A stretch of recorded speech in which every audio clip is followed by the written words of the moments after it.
Jogos desenvolvidos no Laboratório de Educação do CEPAGRE da Unicamp são ferramentas didáticas no ensino sobre as mudanças climáticas. Câmara Municipal de Campinas realiza audiência pública para discutir o orçamento municipal de 2026. Campinas agora tem uma nova lei que agiliza o registro e melhora a notificação dos casos de intoxicação por metanol. No Giro Ambiental de hoje, saiba a importância da preservação das geleiras.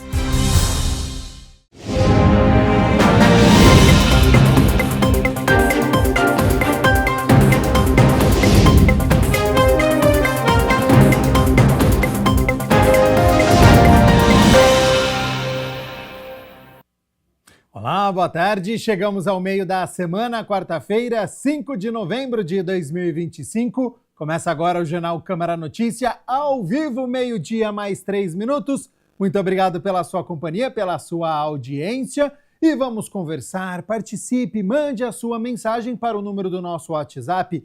19 é o nosso DDD. Para você que é de Campinas e região já sabe, pode ir direto, o número está aqui embaixo da sua tela. É o 978293776, ou você tem a opção de enviar o seu elogio, uma crítica construtiva, o que você quer assistir aqui no nosso telejornal, apontando a câmera do seu celular para o QR Code. A gente abre a edição de hoje com as notícias da metrópole, porque alunos da Escola Municipal de Ensino Fundamental Carmeli de Castro Rinco, no distrito do Ouro Verde, aprendem sobre as condições climáticas jogando. A iniciativa foi criada pelo Laboratório de Educação do CEPAGRE da Unicamp e a reportagem é de Rafael Turati. A emergência climática já é uma realidade. O aquecimento global está causando eventos extremos mais frequentes, como secas e chuvas intensas, que afetam diretamente a vida das pessoas. E ensinar sobre as mudanças climáticas não é uma tarefa simples. Pensando nisso, o Laboratório de Educação do CEPAGRE, o Centro de Pesquisas Meteorológicas e Climáticas Aplicadas à Agricultura da Unicamp, desenvolveu jogos educativos sobre o clima, meio ambiente e geociências. Os jogos eles vieram de um contexto, de uma dificuldade que todos os docentes apresentam em sala de aula, que é a promoção do engajamento e também a promoção de uma educação significativa, de um processo de aprendizagem significativo. Então nós começamos a desenvolver jogos para o ensino de mudanças climáticas com esse intuito de engajar os alunos para um processo de ensino-aprendizagem mais ativo, centrado no estudante. É fundamental, porque a gente sabe que as mudanças do clima é uma seara que envolve conceitos extremamente complexos, conceitos às vezes abstratos, conceitos que são de difícil acesso, cuja comunicação também é bastante complicada, além do que uma seara de incertezas muito grande. Então a nossa ideia é trazer esses jogos para a educação básica para que isso possa adentrar mais facilmente o universo dos alunos, promovendo aprendizagens com significado. Isso quer dizer que não é apenas o conteúdo pelo conteúdo, como também não é só o jogo pelo jogo, mas uma proposta de aprendizagem centrada no estudante, que leva à mobilização de conceitos para a resolução de problemas. Os jogos foram desenvolvidos em formatos online e físico para se adaptarem a diferentes contextos de ensino e também à quantidade de participantes. Os jogos são de vários formatos, com destaque aos jogos de tabuleiro, que são aqueles que têm mais demanda, né, por parte dos professores, mas a gente tem jogo no modelo Escape Room, que é aquele que pula de nível. Nós também temos jogos de formato quiz, que são perguntas e respostas, jogo do milhão e assim sucessivamente. Eles abordam os temas relacionados às mudanças climáticas, educação para prevenção de riscos e desastres, conceitos relacionados às mudanças do clima e assim sucessivamente, todos em caráter interdisciplinar. E os estudantes do 8º ano da EMF Carmelina de Castro Rinco, no Jardim Cristina, no distrito do Ouro Verde, na região sul de Campinas, tiveram a oportunidade de aprender através desses jogos. Eu estou achando uma boa forma de aprender, uma forma mais para sair da forma física, de ficar escrevendo toda hora no caderno, fazendo lições. Eu acho que é uma forma mais prática de decorar as coisas, sabe? Aprender antes do caderno e depois decorar. Achei bem da hora os jogos, assim. Eu achei que é mais um formato, um jeito de fixar assim, na memória, depois de aprender na lousa, no caderno. Aí os jogos depois podem vir como uma revisão. Mesmo sendo uma maneira lúdica, me fez refletir sobre algumas coisas que acontecem no nosso decorrer, no nosso viver, assim. Igual, aqui do lado da escola tem um córrego. A gente viu um jogo sobre as odes, né, que também falam sobre preservar a natureza, né, o meio ambiente, e nós vemos que não acontece isso no nosso córrego. Eu achei que eu consegui decorar muita coisa com jogos, porque a gente joga e a gente consegue aprender, então é bem legal. Eu nunca tinha pensado que isso seria possível, mas sim, bem legal. O professor de ciências da escola acredita que os jogos educativos estimulam um pensamento crítico dos jovens sobre o desenvolvimento sustentável. Eles são uma geração mais inteirada com as tecnologias, mas eles ainda são bastante ingênuos com relação às notícias e informações que eles recebem. Então, falando sobre mudanças climáticas, é importante mostrar para eles que as mudanças climáticas estão acontecendo, né, que o planeta está ficando mais quente, qual que é o impacto que isso vai ter na vida deles, porque às vezes eles escutam falar assim, está derretendo uma calota polar, o urso polar está sofrendo lá longe, mas os problemas eles acontecem aqui também. Apesar deles serem nativos digitais, que a gente fala, né, eles têm que saber usar as tecnologias com um pouco mais de maturidade, mais senso crítico, né? E acho que é importante usar os joguinhos junto com eles para mostrar como que eles devem interpretar uma informação quando eles recebem. O acesso aos nossos jogos é totalmente gratuito, ele se dá pela nossa página, a página do LabEduc no Instagram, que é o @entrando_no_clima. Lá você vai encontrar a nossa página e no link da bio você tem todos os nossos jogos ali disponível. Basta você escolher o jogo, clicar e pegar o link, colocar no seu navegador e começar a jogar. Todas as escolas podem entrar em contato com a gente pela nossa página no Instagram, pode mandar uma mensagem lá no privado e a gente responde todas as escolas, vai às escolas, recebe as escolas lá na Unicamp. Sempre desenvolvemos atividades de acordo com o contexto que a escola demanda. Hora das notícias do Legislativo, porque ontem, durante quase 3 horas, a Câmara de Campinas debateu em audiência pública a Lei Orçamentária Anual para o ano que vem, que está estimado em 11,7 bilhões de reais.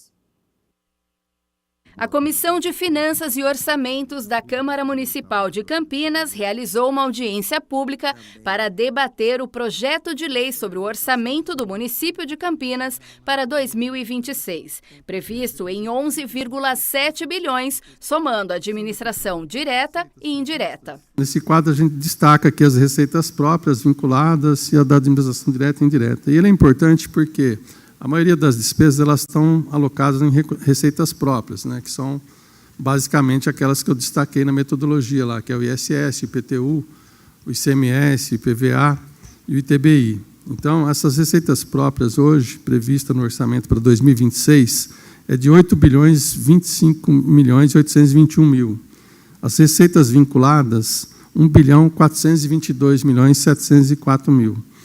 Receitas vinculadas, entende-se aqui as receitas do Fundeb, as principais é Fundeb e SUS, né? Mas também tem receitas de convênio, emendas parlamentares também. Receitas da administração indireta, 1 bilhão 966 milhões e 788 mil. Na indireta, o maior volume de arrecadação aqui é do Camprev. E receitas de operações de crédito previstas no orçamento da ordem de 309 milhões 949 mil, que representa um total no orçamento para 2026 de 11 bilhões 725 milhões 262 mil. A audiência pública, presidida pelo vereador Carlinhos Camelô, contou com os parlamentares Fernanda Souto, Guida Calisto, Luiz Iabico, Paola Miguel, Vini Oliveira e o presidente da casa, Luiz Rossini, que puderam tirar suas dúvidas e questionar o orçamento proposto pelo Executivo. A parlamentar Paola Miguel, por exemplo, questionou sobre o orçamento do transporte público e foi respondida pelo secretário de Finanças. Gostaria de entender a questão do transporte. A gente viu que teve um crescimento no orçamento público do transporte do nosso município. né? E a gente espera muito que esse aumento seja para que a gente tenha gratuidades para as pessoas acima de 60 anos, para a gratuidade na pós-graduação, que a gente consiga pensar num processo da tarifa zero aqui no nosso município, no desenvolvimento e estudo de linhas de ônibus que sejam eficazes, né, que a gente consiga, inclusive, ter aquisição de novos veículos, porque a gente vê na cidade que os ônibus estão literalmente pegando fogo por conta da idade. O orçamento do transporte coletivo sobe para não subir a tarifa. A gente tem duas possibilidades, ou sobe a tarifa ou sobe o subsídio. Porque o custo, hoje nós temos em Campinas cerca de 40% da população que usa o transporte coletivo em relação a antes da pandemia.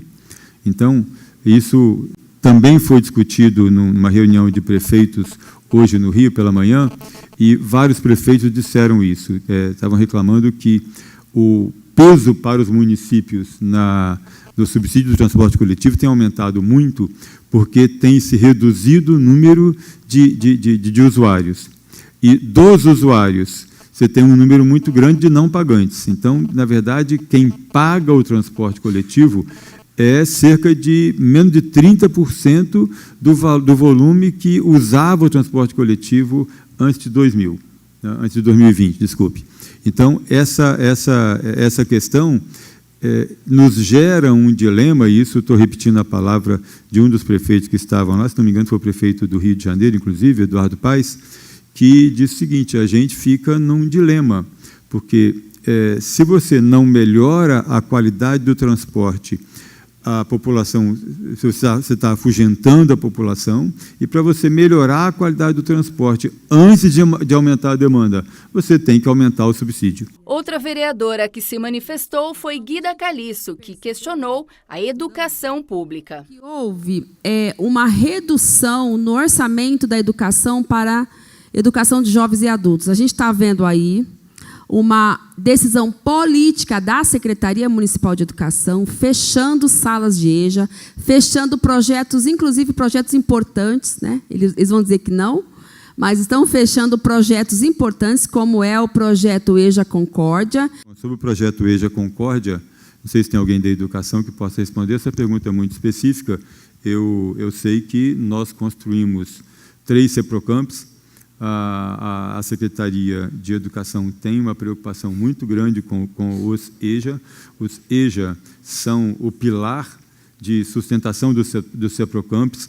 Todos os cursos, todas as atividades, todos os treinamentos que eles fazem, eles inserem alguma coisa de EJA também nesse treinamento, nesse curso, exatamente para incentivar os jovens e adultos a retornarem para o ensino formal, quando eles chegam no CEPROCAM para fazer algum curso, por mais de curta duração que seja, ele é incentivado a se inscrever no curso de EJA, a fazer alguma disciplina para poder ele retomar aos poucos. E a gente oferece não só o material, o uniforme, lanche, passe escolar, para que ele se incentive a fazer. E a gente tem colocado sempre, junto com o EJA, alguma formação profissionalizante. Mesmo quando o aluno se inscreve só para o EJA, ele recebe uma formação profissionalizante. Se tratando de uma audiência pública, o momento contou com a participação da sociedade civil, que pôde se manifestar de 2 formas, presencial e virtual. Um dos questionamentos, por exemplo, foi respondido pelo presidente da casa. Estou lendo aqui o questionamento, se me permite. Paulo Eduardo Barnabé, quem são os responsáveis pela manutenção dos postes em Campinas? Tem uma lei que é de minha autoria do vereador Zé Carlos, que, na verdade, define que a responsabilidade pelo cuidado desse cabeamento na cidade de Campinas seja da CPFL, que é a concessionária de energia elétrica, proprietária dos postes. E, devido a uma portaria conjunta da ANEEL e Anatel, ela é obrigada a partilhar os postes com as empresas de telefonia, internet, TV a cabo. Mas agora, ela sendo a responsabilidade, ela tem que também ser a zeladora por isso. Então, foi a partir da lei, a CPFL estruturou um órgão dentro da empresa, criou um telefone 0800 010 1010.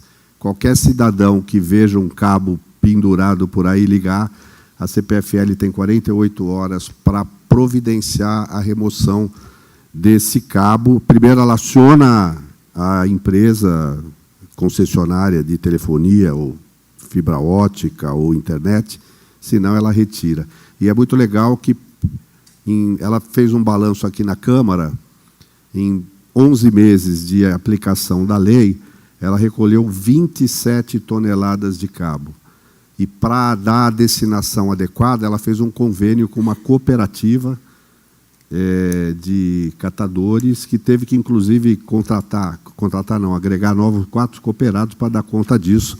Mas a CPFL é a empresa responsável por isso. Ao término da 54ª audiência pública, Carlinhos Camelot, presidente da comissão, reforçou os pontos discutidos em relação ao orçamento do próximo ano. Eu falo que essa audiência pública ela foi assim esclarecedora, né? Vamos falar assim. Nós estamos falando do orçamento da cidade, a mais esperada aqui. E nós tivemos a participação de secretários, vários secretários. A população também teve a oportunidade de participar através de pergunta e pessoalmente aqui para fazer suas críticas, fazer suas indagações. Isso faz parte e é o que nós queríamos mesmo, que a população estivesse aqui junto e participando.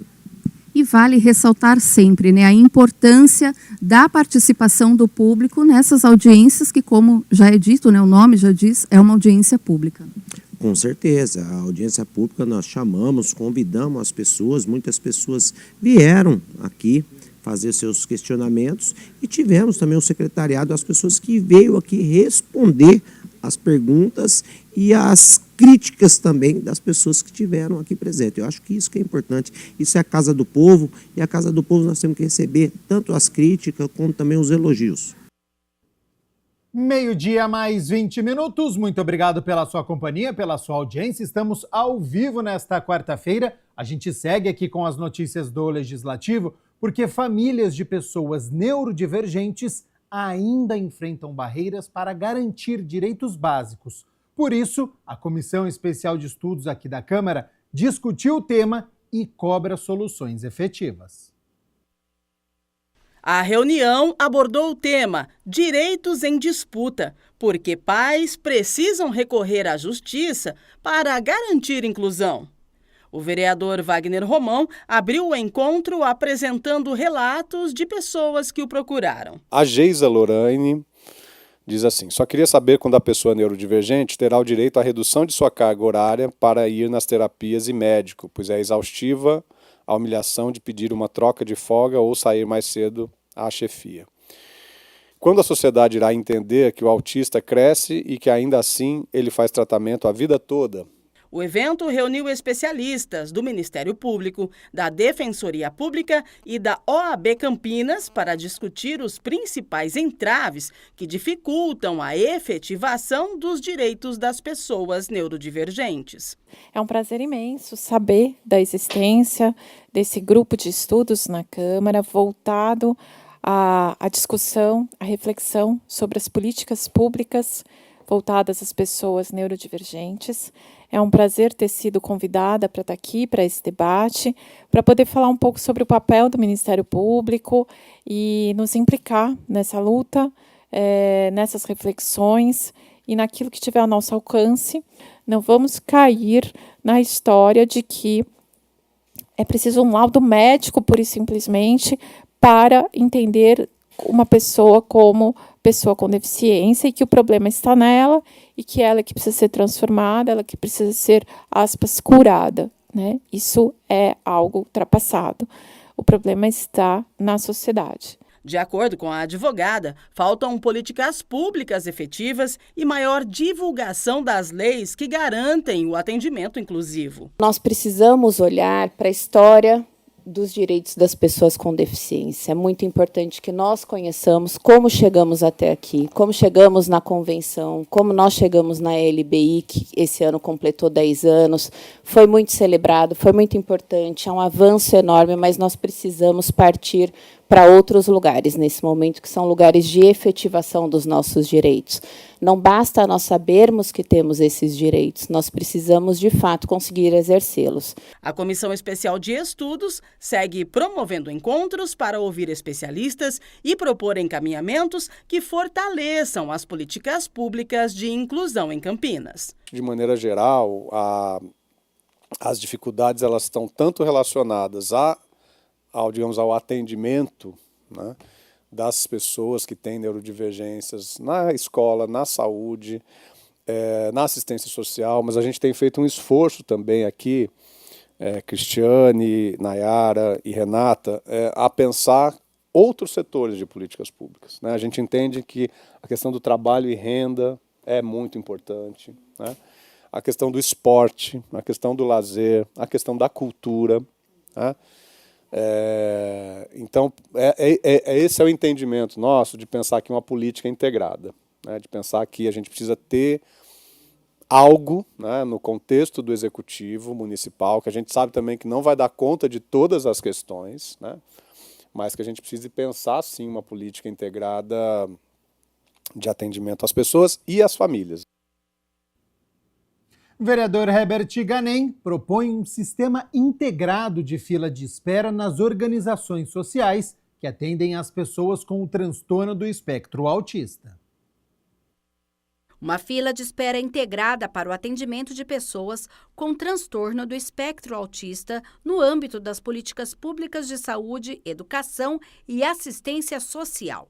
Esse é o objetivo do projeto de autoria do vereador Herbert Ganem, que institui o Sistema Municipal Integrado de Espera, chamado SISMITEA, destinado às organizações da sociedade civil que atendem pessoas com TEA no município de Campinas. Então a pessoa vai na ONG, faz a inscrição que precisa de atendimento. Aí ele vai numa outra ONG, faz outra inscrição e acaba tendo filas diversas. Então a gente quer unificar essa fila para a gente poder acompanhar, para as pessoas poderem saber também que posição que está. Às vezes a pessoa está sendo atendida lá numa ONG e não acaba passando informação que foi, ela fica esperando, aí chama ela para a vaga, uma confusão. Então é um pedido das ONGs para nós, para que a gente possa unificar essa fila.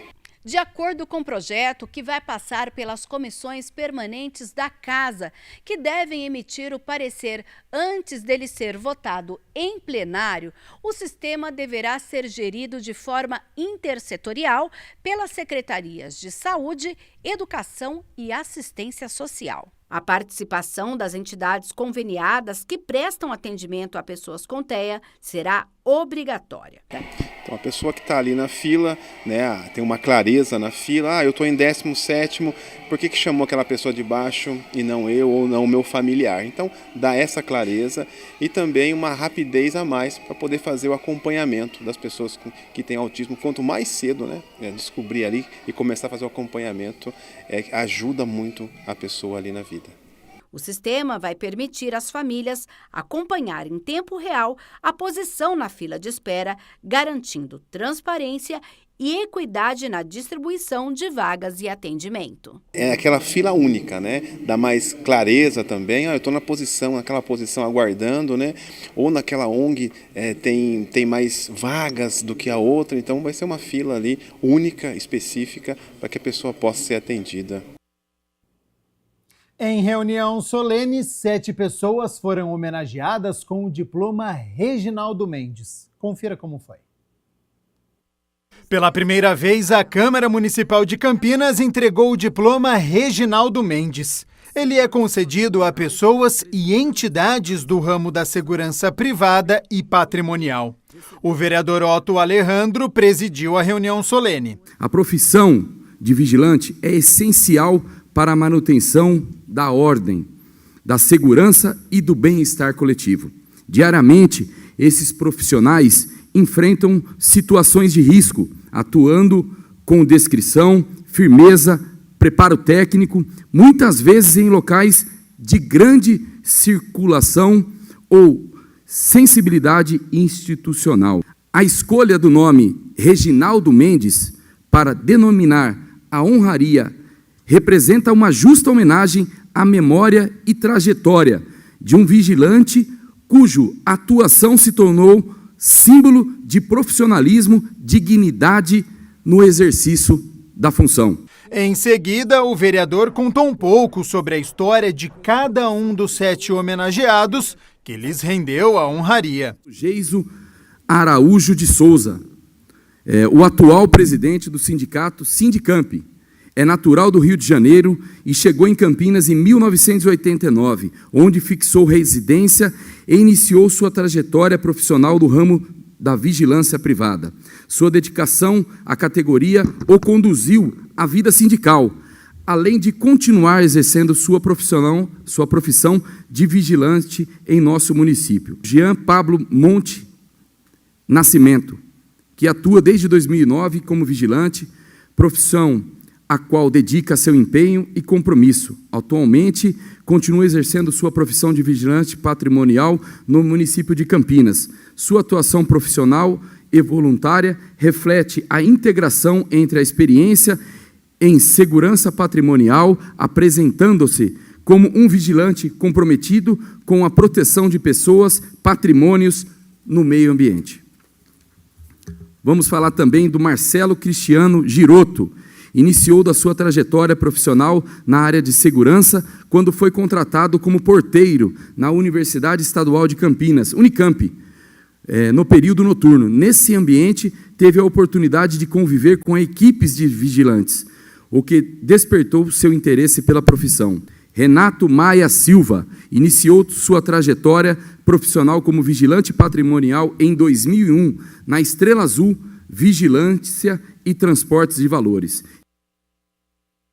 Em 2007, ingressou na empresa Gocil, Vigilância e Serviços Gerais, onde iniciou a prestação de serviços em Campinas. Durante 13 anos, atuou em diversas secretarias, coordenando e gerindo equipes de vigilantes e serviços gerais.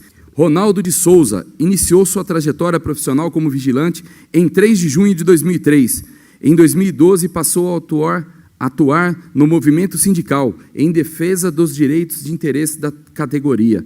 Atualmente exerce o cargo de diretor executivo de políticas sindicais, função que desempenha com compromisso pela classe trabalhadora. Wilson Pereira Pardinho iniciou sua atuação como vigilante aos 22 anos. Em 1992, concluiu sua formação de vigilante na Academia Americana de Treinamento, hoje conhecida como a Escola Paulista. Sua dedicação à profissão inspirou muitos familiares e pessoas próximas. Seus 2 filhos mais velhos, Sidney e Silvana, também se formaram como vigilante, assim como seus irmãos, alguns sobrinhos, seus genros e diversos amigos. Wilson Aguiar da Silva ingressou na categoria da vigilância no ano de 2000, atuando como vigilante por 5 anos na cidade de Atibaia. Neste período, iniciou sua participação no movimento sindical, desempenhando a função de delegado de base. Em 2007, assumiu a subsede no Sindicato dos Vigilantes em Atibaia, passando a integrar a diretoria da entidade. Ao término, o vereador Otto Alejandro voltou a homenageá-los. A gente mostra aqui para a cidade de Campinas, para toda a região metropolitana, para o estado de São Paulo e também para o Brasil, a importância que esses profissionais têm no nosso dia a dia, tanto no patrimônio privado quanto no patrimônio público. No momento de pandemia, foram cruciais aí também na defesa, no trabalho diário, na condução. Então, eu quero dar os parabéns a cada um desses homenageados de hoje e estendo também a minha homenagem a todos os vigilantes de toda a cidade de Campinas, de todo o estado de São Paulo e de todo o Brasil. Foi sancionada em Campinas uma lei que determina a notificação imediata dos casos de intoxicação por metanol registrados em unidades de saúde públicas e privadas aqui da cidade. A nova legislação tem o objetivo de proteger vidas e agilizar a atuação dos órgãos de saúde e segurança. A repórter Rúbia de Oliveira traz os detalhes da lei que está em vigor.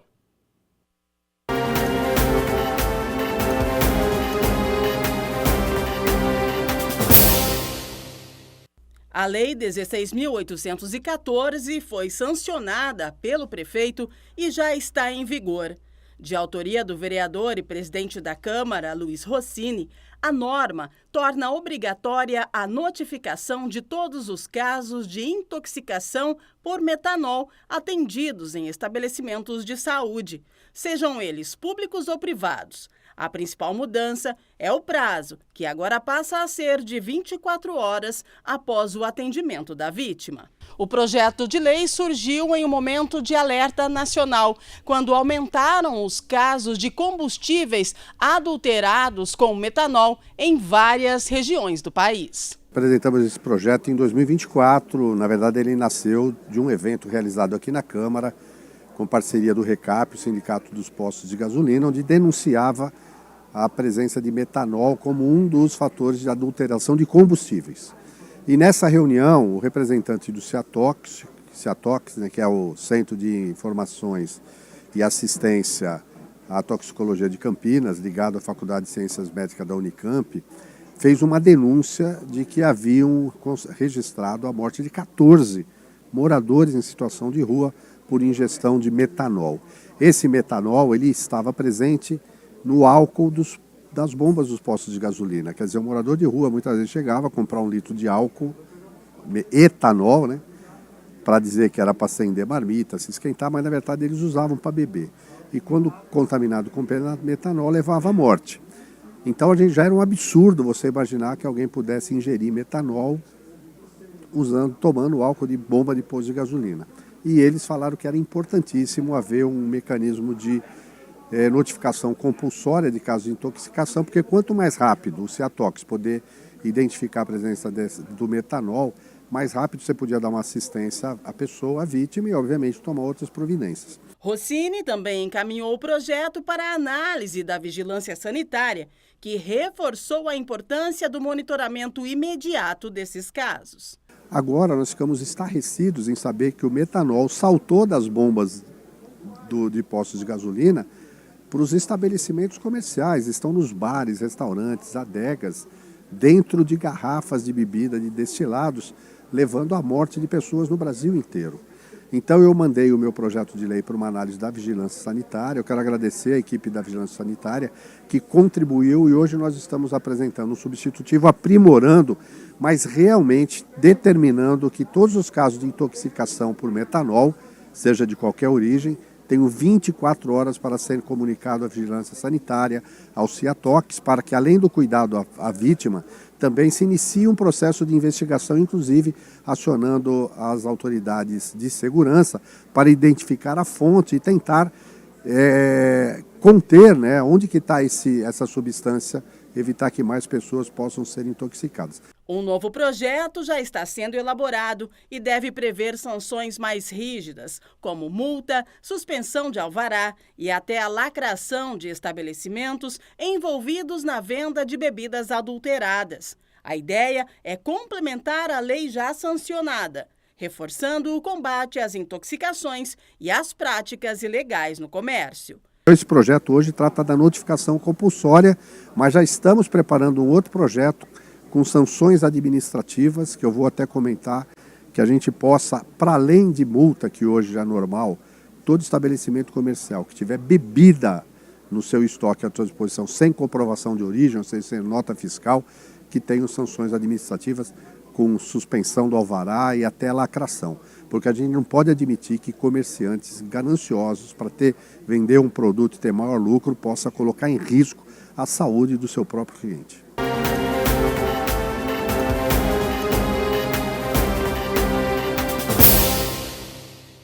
Meio-dia mais 35 minutos. Muito obrigado pela sua companhia, pela sua audiência. A gente segue aqui com o Jornal Câmara Notícia ao vivo. Este é o Ano Internacional da Preservação das Geleiras, que marca um apelo global de atenção para ações contra o derretimento acelerado. Mas você que está nos acompanhando sabe o quanto significa isso e o que a gente aqui no Brasil pode contribuir para a preservação das geleiras? Elas armazenam mais de 70% da água doce do nosso planeta. Tema que você acompanha a partir de agora no nosso quadro O Giro Ambiental.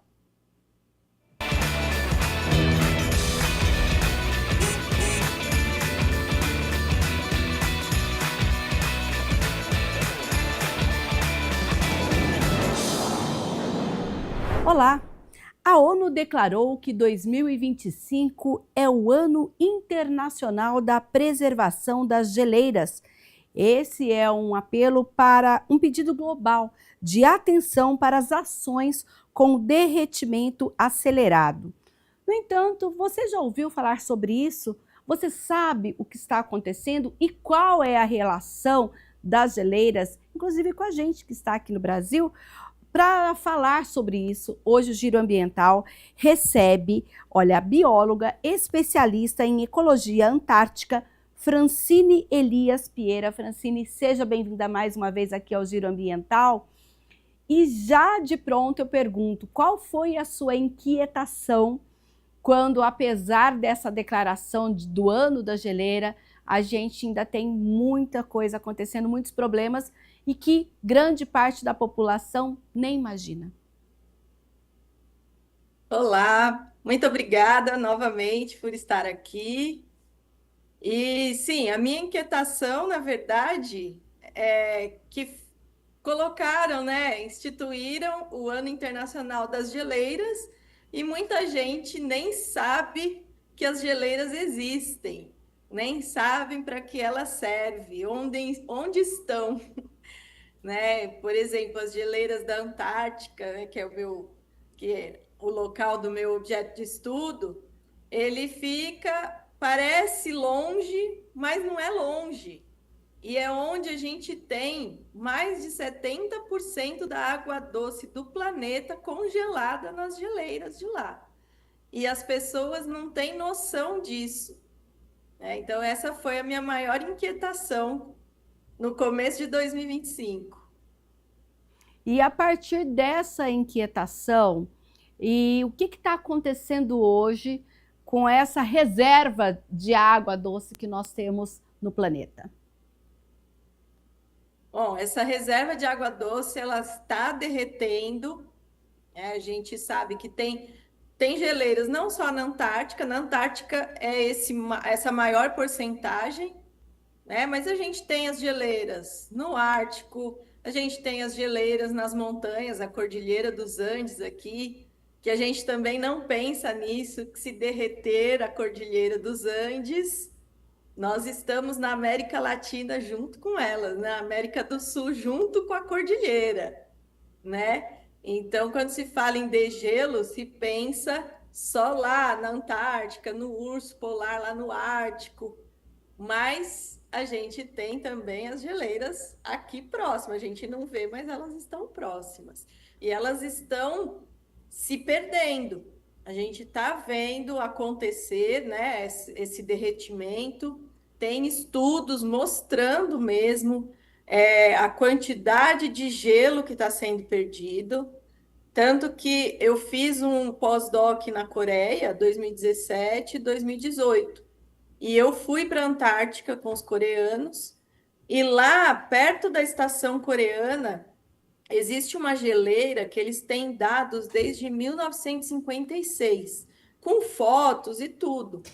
E a gente consegue ver nitidamente uns 3 quilômetros de gelo que já foram perdidos.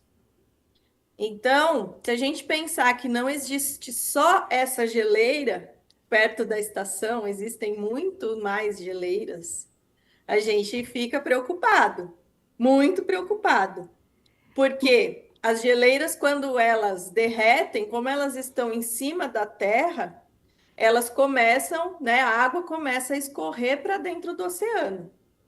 Aí é a mesma coisa da gente ter um copo com água e vai colocando mais água. Uma hora ele aumenta o nível e derrama.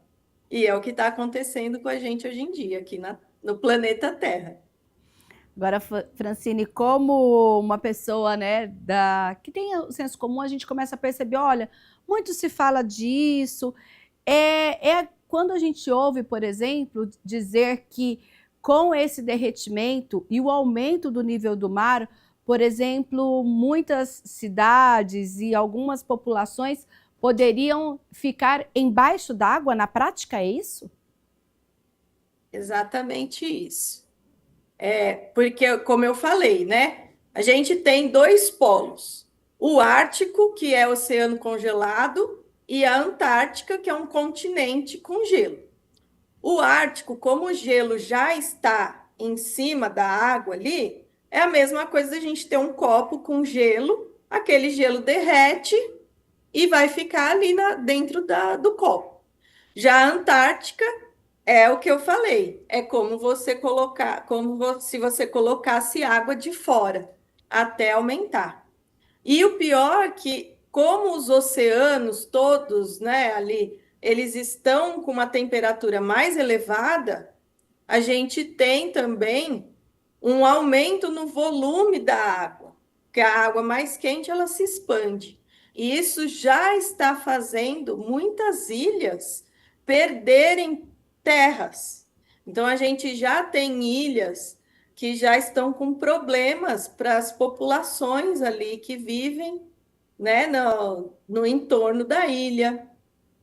Se a gente prestar atenção, até muitas praias nossas aqui, elas já estão perdendo faixa de areia, né? Então, isso vai ser muito importante saber para ter como prevenir, né? Não só essa parte do aumento de temperatura, tudo que a gente precisa, né, saber mais sobre isso, mas também como prevenir de não estar ali na beira da praia quando começar a encher, que já está enchendo. Então, é uma verdade, sim. Antigamente se falava em 2100, por aí, que a gente ia ficar sem as casas ali no litoral, mas isso está mudando e está ficando cada vez mais próximo, né? Os anos estão se aproximando. E mas a gente significa, Francine, significa que esse processo está acelerado? Sim, está bem acelerado, porque a gente viu que a temperatura ela está se elevando muito mais rápido do que até os estudos mostravam. Então, o ano passado, a gente teve alguns dias que bateram 1,5, né, 1,5 grau a mais do normal, que era o topo assim de se chegar e parar, mas os estudos estão mostrando que do jeito que a gente está fazendo, daqui a poucos anos nós vamos chegar a 2,5, 3 graus acima do normal. Então, isso faz as geleiras derreterem muito mais rápido. Agora, na sua opinião e nesse estudo, é possível agora, digamos que rapidamente, que cada um de nós tenhamos um posicionamento diferente, façamos de uma forma diferente para tentar minimizar esse impacto ou, de certa forma, desacelerar esse processo? Sim, a gente pode contribuir, que é o que eu falo, né? Uma ação individual, ela ajuda muito, não só pela ação em si, mas pelo exemplo que você está dando para as outras pessoas. Então, aquela simples atitude de não usar um copinho plástico já faz muito, porque para se produzir um copinho plástico, são toneladas de gases do efeito estufa que são liberados. E aí você utiliza aquele copinho por alguns segundos e joga no lixo. É muito raro aquele copinho ser reciclado, porque o plástico é muito leve, não traz tanto retorno para quem recicla e tudo isso. E aí ele vai parar no meio ambiente. E a partir do momento que ele começa a se degradar, o plástico é feito de petróleo. E aí ele começa a liberar gases do efeito estufa também. Então, uma atitude, você vê que já modifica muita coisa. E aquela velha história, uma pessoa não usando copinho plástico, mas 7 bilhões de pessoas também deixaram de usar o copinho plástico. Então, deixar de usar o copinho, ter a sua garrafinha, para não ficar comprando garrafinhas, o máximo possível andar a pé, né? Não pegar o carro para ir até a esquina. Então, tudo isso vai ajudando aos poucos a não acontecer coisas piores. A gente ainda tem esperança. A gente está encerrando por aqui, Francine. Nós estamos num momento bem importante no nosso país. COP30 começando, né? E, apesar de estar falando das geleiras, é um tema que diz muito também sobre esse evento global.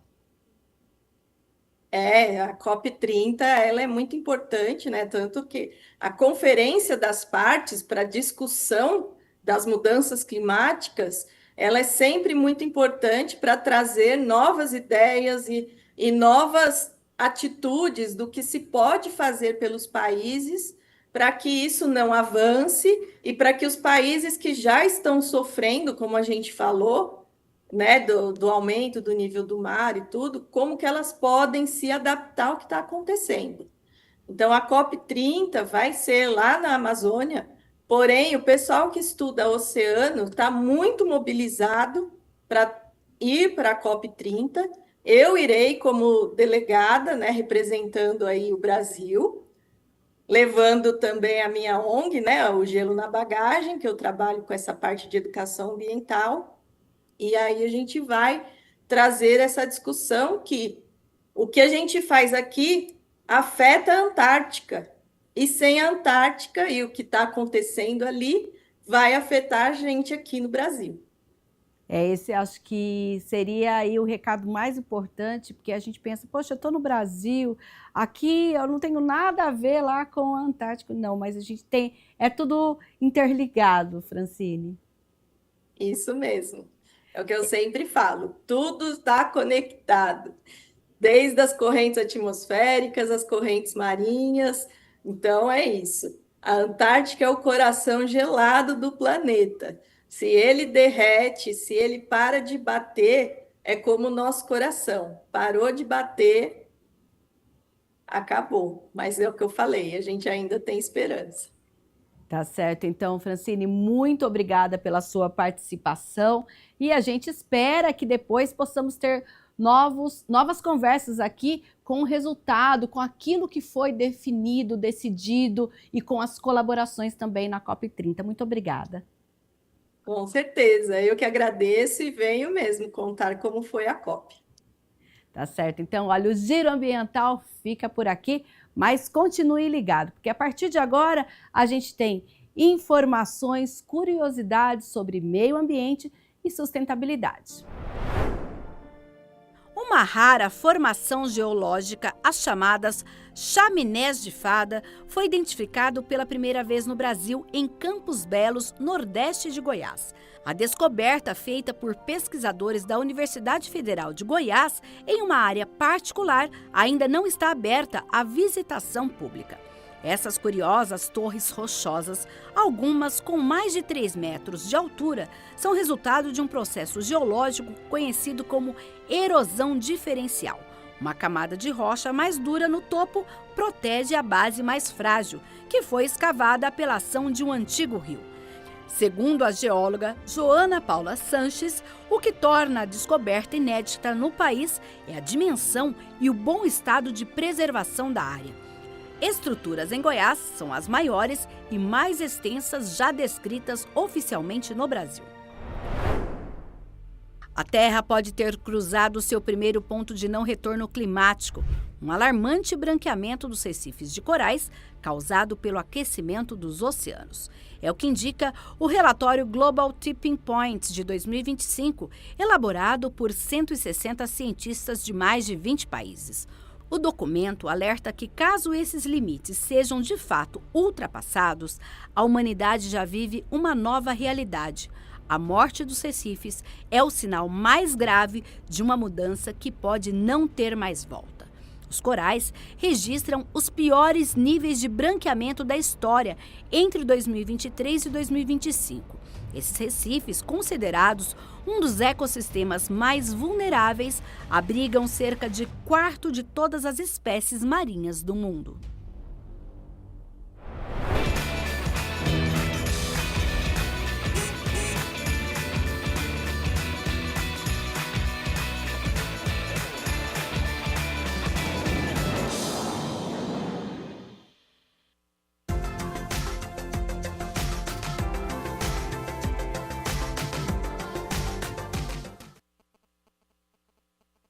Para agora à tarde, mantém a previsão de chuva aqui para a cidade. Durante a madrugada também existe esta possibilidade. Para amanhã, a previsão é de uma trégua na chuva. O dia fica estável, mas com a nebulosidade em alta. Então, quinta-feira de tempo nublado, mais firme, e já adianto que a chuva retorna na sexta-feira e também no sábado. Para amanhã, os termômetros marcam, e já estão aqui na minha tela, olha só, mínima de 15 graus. Ao longo do dia, essa temperatura sobe, podendo chegar aos 25 graus aqui na cidade de Campinas. O Jornal Câmara Notícia fica por aqui. Muito obrigado pela sua companhia, pela sua audiência. Estamos ao vivo nesta quarta-feira. Continue na nossa programação, lembrando que hoje é quarta-feira, é dia de reunião ordinária. A partir das 6 horas da tarde, os vereadores se reúnem para discutir e votar 8 projetos. Você acompanha tudo ao vivo aqui na TV e amanhã eu retorno aqui no Jornal Câmara Notícia. Até lá, tchau, tchau.